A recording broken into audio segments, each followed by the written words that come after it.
사랑하는 기쁨의 가족 여러분, 안녕하세요. 오늘 우리가 함께 묵상할 말씀은 사도행전 5장 33절에서 42절의 말씀입니다. 그들이 듣고 크게 노하여 사도들을 없이하고자 할새 바리새인 가말리엘은 율법교사로 모든 백성에게 존경을 받는 자라. 공회 중에 일어나 명하여 사도들을 잠깐 밖에 나가게 하고 말하되 이스라엘 사람들아, 너희가 이 사람들에게 대하여 어떻게 하려는지 조심하라. 이전에 드다가 일어나 스스로 선전함에 사람이 약 400명이나 따르더니 그가 죽임을 당함에 따르던 모든 사람들이 흩어져 없어졌고, 그 후 호적할 때에 갈릴리의 유다가 일어나 백성을 깨어 따르게 하다가 그도 망한즉 따르던 모든 사람들이 흩어졌느니라. 이제 내가 너희에게 말하노니 이 사람들을 상관하지 말고 버려두라. 이 사상과 이 소행이 사람으로부터 났으면 무너질 것이요, 만일 하나님께로부터 났으면 너희가 그들을 무너뜨릴 수 없겠고 도리어 하나님을 대적하는 자가 될까 하노라 하니, 그들이 옳게 여겨 사도들을 불러들여 채찍질하며 예수의 이름으로 말하는 것을 금하고 놓으니, 사도들은 그 이름을 위하여 능력받는 일에 합당한 자로 여기심을 기뻐하면서 공회 앞을 떠나니라. 그들이 날마다 성전에 있든지 집에 있든지 예수는 그리스도라고 가르치기와 전도하기를 그치지 아니하니라. 아멘. 우리가 어제 아나니아와 삽비라에 대한 이야기를 나눴습니다. 오늘 말씀을 이해하기 위해서는 5장 후반부 전반에 대한 이야기를 조금 해야 할 것 같습니다. 아나니아와 삽비라가 하나님의 심판을 받게 되죠. 그리고 나서 교회는 공동체의 일원을 잃었지만 그 안에 복음의 순수성은 지키게 되었습니다. 그리고 사도들을 통한 성령의 일하심이 계속되었어요. 특별히 베드로의 삶 가운데 부어주시는 성령의 역사가 실로 대단했습니다.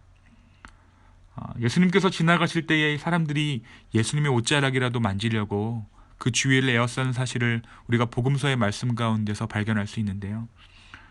베드로가 지나갈 때에 베드로의 그림자라도 덮으면 병자가 나을 것이라는 믿음을 사람들이 갖게 되었습니다. 그만큼 베드로에게 드러난 하나님의 능력이, 그 성령의 능력이 대단했다라는 것이죠. 15절입니다. 심지어 병든 사람을 메고 거리에 나가 침대와 요 위에 누이고 베드로가 지날 때에 혹 그의 그림자라도 누구에게 덮일까 바라고. 왜 이런 능력이 베드로에게 일어났을까요? 그리고 누가는 왜 이렇게 베드로에게 드러난 이 능력을 묘사하고 있는 것일까요? 베드로에게 드러난 능력이란 하나님의 능력이 아니고서는 설명할 수 없는 능력이라는 것을 우리로 하여금 알게 하기 위해서입니다.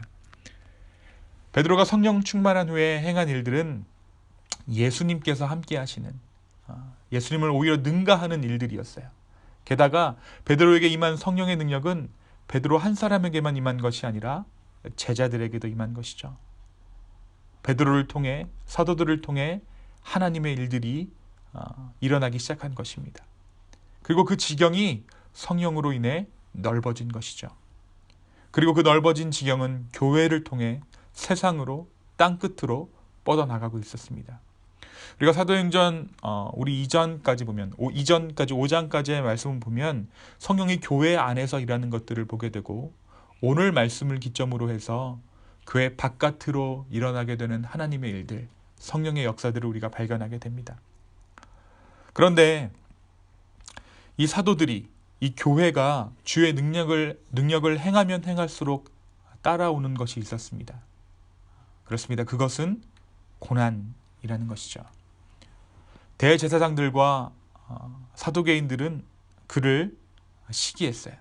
17절이 대제사장과 사두개인들의 마음을 보여줍니다.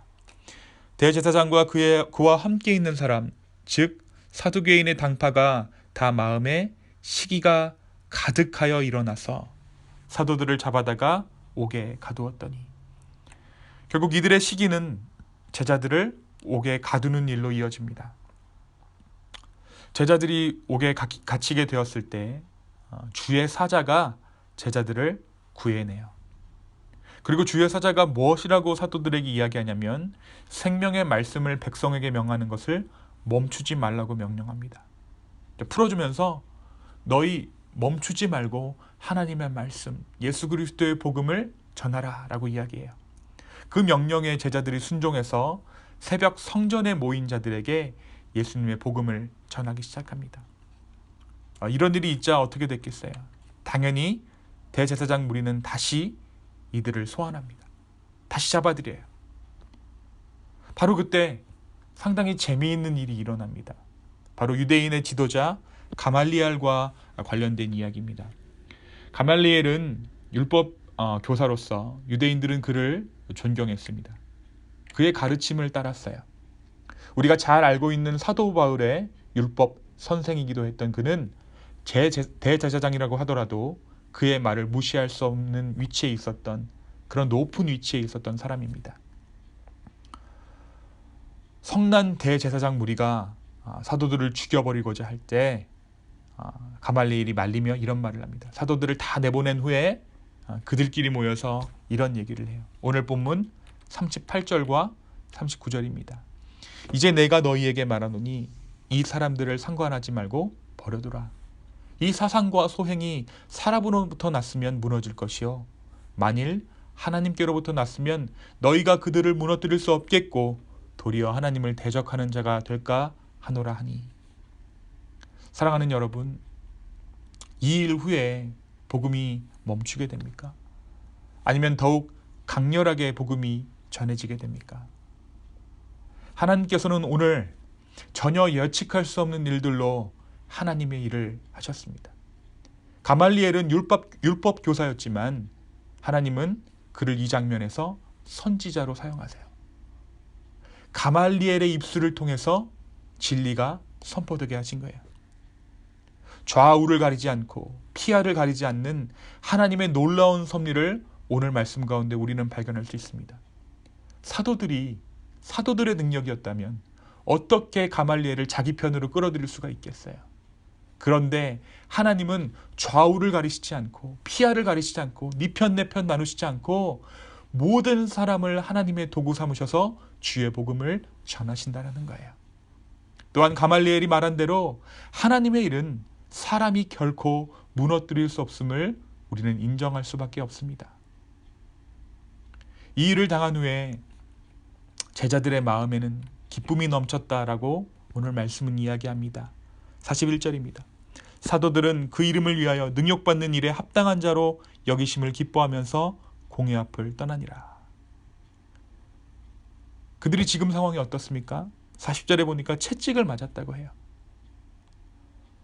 엄청난 징계를 당하고 나서 이들의 마음 가운데 슬픔과 우울함이 있는 것이 아니라 기쁨이 넘칩니다. 왜 기쁨이 있는가? 고난이 사라졌기 때문에 아닙니다. 사도들은 그 이름을 위하여, 예수의 이름을 위하여 능욕받는 일에 합당한 자로 여기심을 받는 것이 기뻤습니다.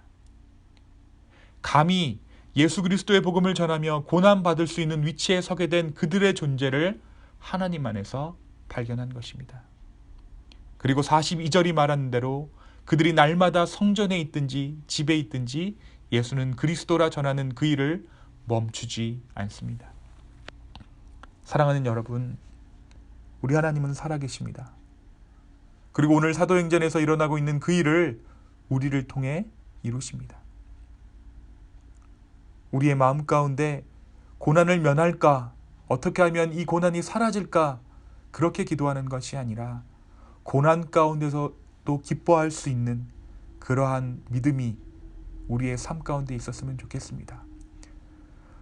그 믿음은 어디로부터 기인합니까? 그 믿음은 실존으로부터 기인하죠. 하나님이 살아계시는 걸 보게 되면 우리는 믿음을 얻게 됩니다. 믿음은 셀프 컨트롤이나 자기 암시나 학습에 의해서 주어지는 것이 아니라 하나님의 실존하심을 보았을 때 우리 가운데 생기는 것이에요. 오늘 하루 하나님의 살아계심을 우리의 삶 가운데 경험하고 누리게 되는, 그래서 오히려 고난당함을 기뻐하는 그런 믿음의 소유자로 하나님께서 우리를 사용하여 주시기를 간절히 소망하는 저와 여러분 되기를 예수님의 이름으로 축원합니다. 제가 잠시 기도하겠습니다. 주님, 오늘 우리가 말씀 가운데 이런저런 이야기를 나누었지만 그 모든 말들 가운데 우리가 깨닫는 것은 하나님의 살아계심을 우리로 하여금 보게 하여 달라는 것입니다. 주님의 살아계심을 우리로 하여금 알게 하여 주십시오. 우리의 눈을 열어 주님의 살아계심을 보게 하여 주시옵소서. 우리의 믿음 없음을 주님 한탄하는 것이 아니라 하나님의 살아계심을 우리로 하여금 보게 하시고 그 살아계심을 봄으로써 우리가 다시 한번 믿음의 삶을 살아갈 수 있도록 주여 축복하여 주시옵소서. 감사합니다. 예수님의 이름으로 기도하였습니다. 아멘.